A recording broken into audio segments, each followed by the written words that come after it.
Amis du basket et des Panthers en particulier, bienvenue dans Panthers le Mag. Et pour cette 5e émission, la dernière de cette saison, bienvenue aussi au laboratoire 426. Première étape, la phase d'observation. Nous reviendrons sur la rencontre, la dernière à domicile, celle face à Wavre-Sainte-Catherine. Nous passerons ensuite à la phase d'analyse où nous vous expliquerons l'origine du surnom de l'équipe de première régionale. Et pour la conclusion, nous nous intéresserons à la révélation de cette saison. C'est Yalis Hamas qui se portera volontaire pour le portrait de Jérôme Jacot. Entamons donc notre cursus et mettons face à face deux noyaux. L'un puissant, habitué aux performances, et l'autre plus enclin à souffler le chaud et le froid. Mais ce noyau Panthers, il a dominé l'autre pendant 3/4 temps il y a quelques jours. La confrontation était donc intéressante. Retour sur ce Panthers-Wavre et sur le deuxième tour des Panthers.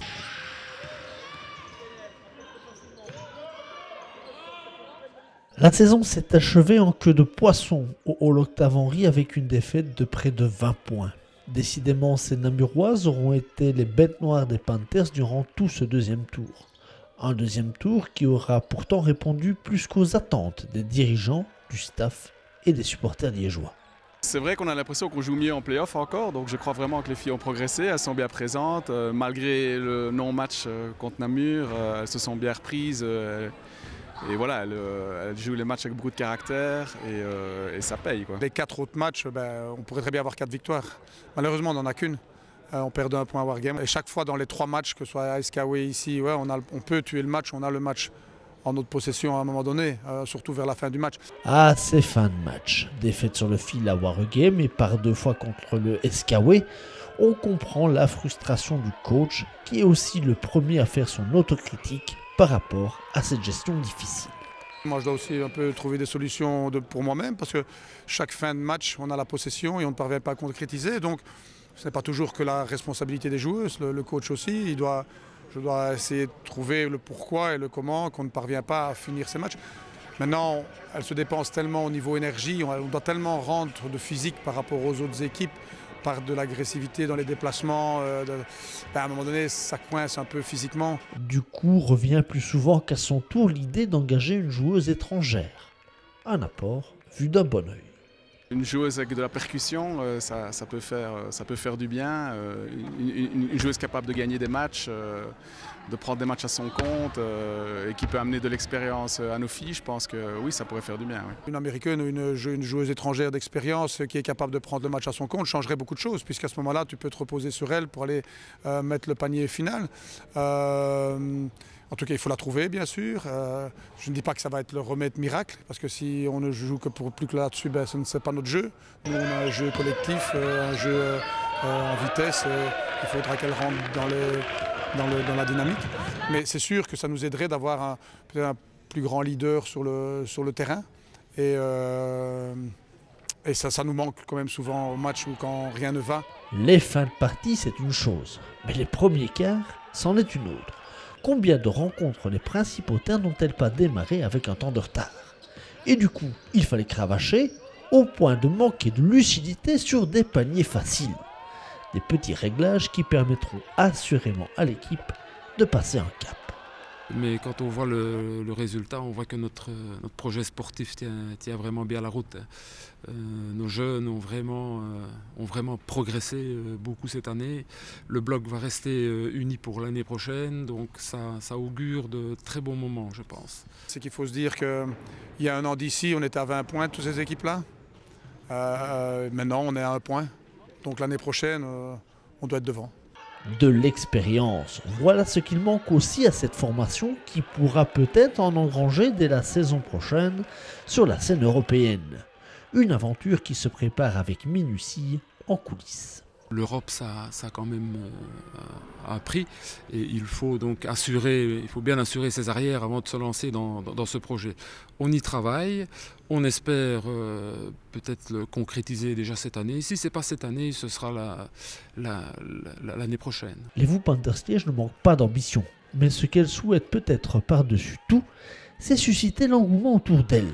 et jouer devant des salles pleines, car elles le méritent.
Le laboratoire, oui je sais, c'est là où on se trouve aujourd'hui.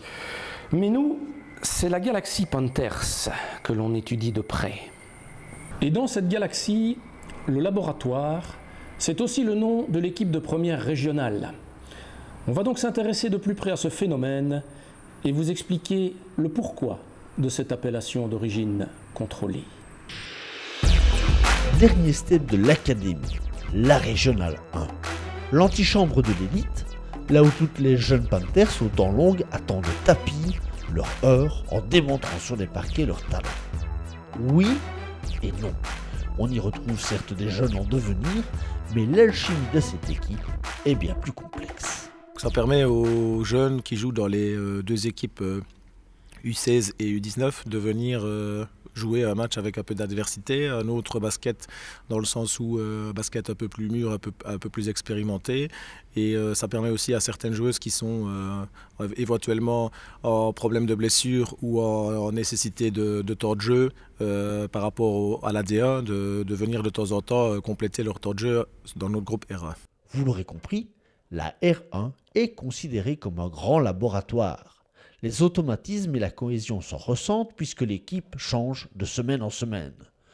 Ce n'est donc évident ni pour le staff sportif qui doit faire des choix, ni pour les joueuses qui d'une semaine à l'autre peuvent disparaître du groupe, et encore moins pour l'entourage du noyau R1 composé de filles nées en 1999 et 2000.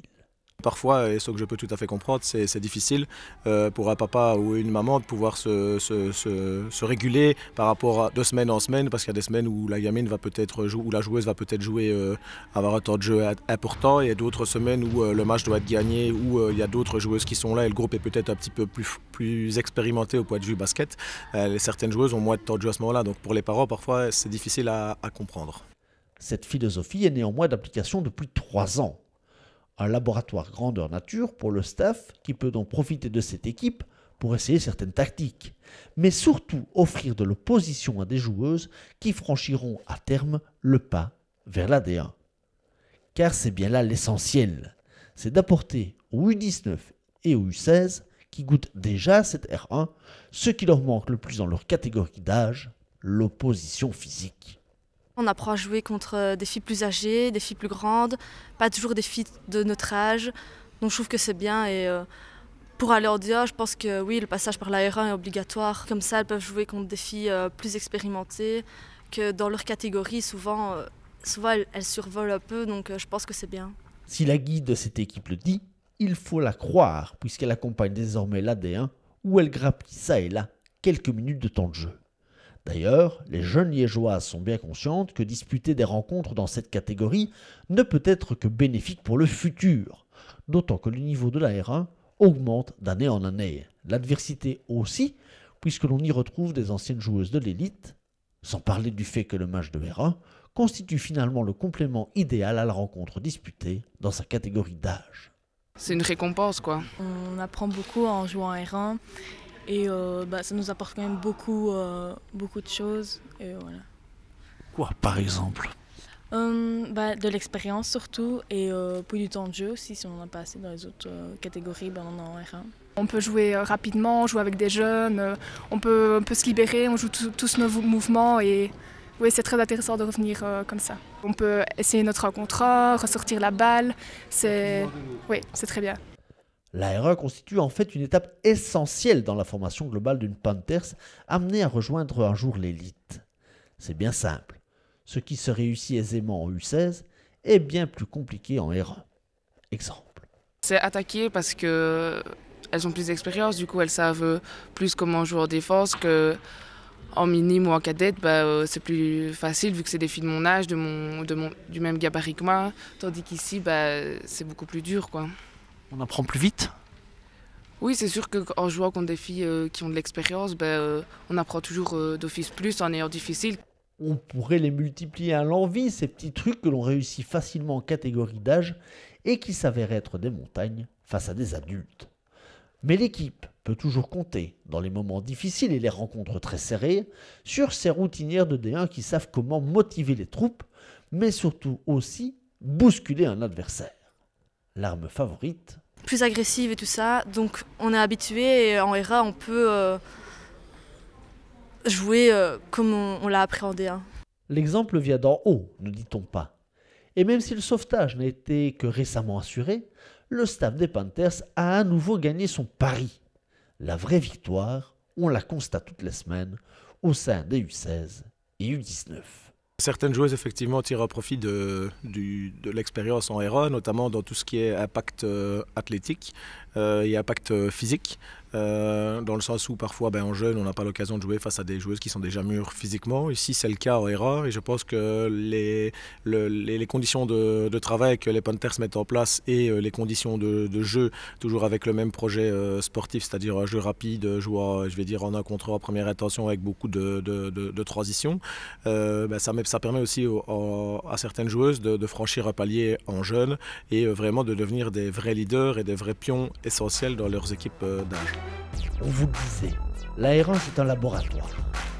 Et c'est donc là aussi que l'on façonne les Panthers de demain, grâce à une formule dont David, Pierre et Fabienne détiennent les ingrédients indispensables pour amener ces filles à leur meilleur niveau. Retour dans notre laboratoire à nous, avec ses fioles, ses éprouvettes, ses bec-bunzen et ses microscopes. Et encore, on a rangé Oscar dans son placard, il faisait peur à l'invité. Et cet invité, la voici, il s'agit de la révélation de la saison, Yalis Amas, étudiée de près par Jérôme Jacot. Yelesa, quel est ton principal trait de caractère? Je pense que je suis peu têtue, parce que si j'ai un objectif dans ma tête, j'essaie de faire tout pour atteindre cet objectif. Par exemple, j'ai étudié à l'UNIF et c'était mon rêve d'obtenir un diplôme d'université et je l'ai fait, donc je pense que je suis peu têtue, mais sur une manière très positive. Autre contexte, quelle est la qualité que tu préfères chez un homme? Il doit être plus grand que moi. Mais aussi une belle sourire, un peu de humeur, c'est correct? Oui. Et gentil. Comme ça, j'ai pas vraiment de trucs. C'est juste un peu de trucs normaux, je pense. Et ce que tu apprécies le plus chez tes amis? Faire des choses ensemble. Par exemple, regarder un film au cinéma, prendre un verre. Mais il respecte aussi que j'ai beaucoup de choses à faire avec mon travail et mon basket et il comprend ça très bien. Quelle est ton occupation préférée? De basket, mais aussi voyager. J'aime de voir beaucoup de cultures. Je pense aussi profiter de ma vie et comme ça. Ton rêve de bonheur? Mon rêve de bonheur, jouer une bonne saison, a fini la saison bon et aussi la saison prochaine jouer bien, essayer des choses que j'ai travaillé avec mon coach. Donc pour moi c'est vraiment jouer une bonne saison et sans blessure et comme ça. Quelle est la couleur que tu préfères? Ça c'est facile, la couleur de Liège Panthers. Le rose alors? Oui. Et la fleur? La fleur tournesol parce que j'aime aussi le grain de tournesol salé Et chaque fois, si je suis en vacances, je mange des tournesols salés et pour ça. Le don de la nature que tu voudrais avoir? Rester en santé. Et je pense aussi, je veux la vie avec des belles surprises, comme avec l'année passée avec les Jeux de francophonie. C'était une expérience incroyable, inattendue, et ça, des surprises, des belles surprises. Qu'est-ce que tu détestes le plus? Les gens sont ambitieux. Je suis une fille avec beaucoup d'ambitions. Je veux chaque fois le plus haut. J'essaie aussi de faire le plus que je suis possible de faire et aussi atteindre le plus haut. Et des gens sont ambitieux, je n'aime pas vraiment. Dank u van die antwoorden in Frans. Merci Elisa. Dankjewel. Et voilà, c'est fini. C'était le dernier Panthers Mag de cette saison. Les joueuses vont à présent retourner à leurs études avant de reprendre le collier pour une nouvelle saison que l'on devine déjà passionnante. Raison de plus pour rester fidèle au basket et aux Panthers. Bon, je pense que Oscar a réussi à sortir de son placard. Bon, bah viens, il faut qu'on le retrouve, là, il faut y aller.